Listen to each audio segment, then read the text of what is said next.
petit peu maintenant de traduction sur des phrases très simples, mais c'est juste pour que vous continuiez à manipuler ce que nous avons appris. Nous allons essayer de ne pas trop avancer, mais au moins de bien maîtriser ce que nous avons déjà fait. Vous avez donc cette première phrase en grec, ton elion stergei o hippos. Puis une phrase en latin, amat caelum puella. Je vous ai mis dessous le vocabulaire, ici, et ici, les terminaisons qui nous aident à savoir quel est le mot qui est sujet dans la phrase, quel est le mot qui est COD. Donc dans un premier temps, vous allez copier ces phrases sur votre cahier, mettre pause, copier ces phrases, et faire ce que nous faisons toujours quand nous essayons de traduire, c'est-à-dire entourer le verbe conjugué, souligner en rouge le mot qui a une terminaison sujet, donc vous allez vous aider du tableau ici, et souligner en bleu le mot qui a une terminaison de COD en vous aidant de cette partie-là du tableau. Donc vous mettez pause et vous faites cela.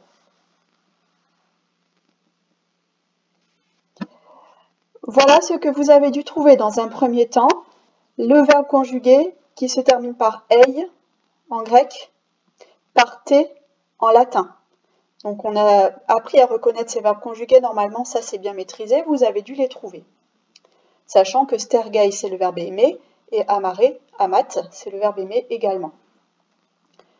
Ensuite, vous avez dû trouver la terminaison sujet, qui est donc en os, on le reconnaît ici dans le tableau, avec le déterminant o qu'on voit ici dans le tableau. On voit donc bien que ohippos est un sujet. En latin, on voit que le a est une terminaison sujet, donc c'est puella qui est le sujet. On va donc obtenir cette représentation-là de la phrase, avec ohippos en rouge et puella en rouge, puisque ce sont des sujets. Ensuite, vous allez chercher le COD. Vous reconnaissez ton elion. Si on regarde notre tableau, on a ton logon ici. Donc, on a bien un déterminant COD et une terminaison on qui est COD. Donc, vous pouvez le souligner en bleu. En latin, on a cette terminaison en qui est COD, qu'on peut donc souligner en bleu également. Et donc, on va obtenir cette représentation-là de la phrase. À partir de là, eh bien, c'est très simple. En français, on va mettre en premier le sujet, puis le verbe, et ensuite le COD. Donc, il n'y a plus qu'à mettre tout ça dans l'ordre. Ici, on a ohippos qui veut dire le cheval, on le voit ici dans le vocabulaire. Stergei qui veut dire aime, et hélios qui veut dire le soleil. Donc, on a le cheval aime le soleil. Le cheval, excusez-moi, c'est en grec. Donc, on va le mettre en français, ce sera mieux. Le cheval aime le soleil.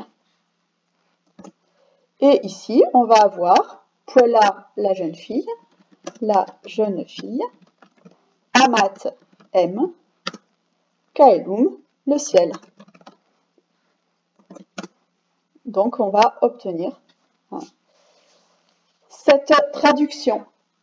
Voilà, j'espère que vous avez trouvé. Si vous n'avez pas trouvé, vous pouvez relancer la vidéo et essayer de recommencer. Alors, bien sûr, vous avez certainement retenu par cœur la traduction, mais au moins de comprendre comment ça fonctionne.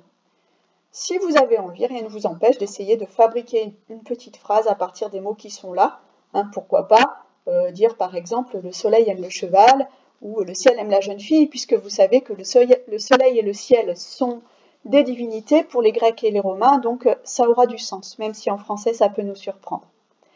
Voilà, je vous laisse et on va se retrouver sur la 3e vidéo où je vais vous raconter l'histoire de Psyché. À tout à l'heure.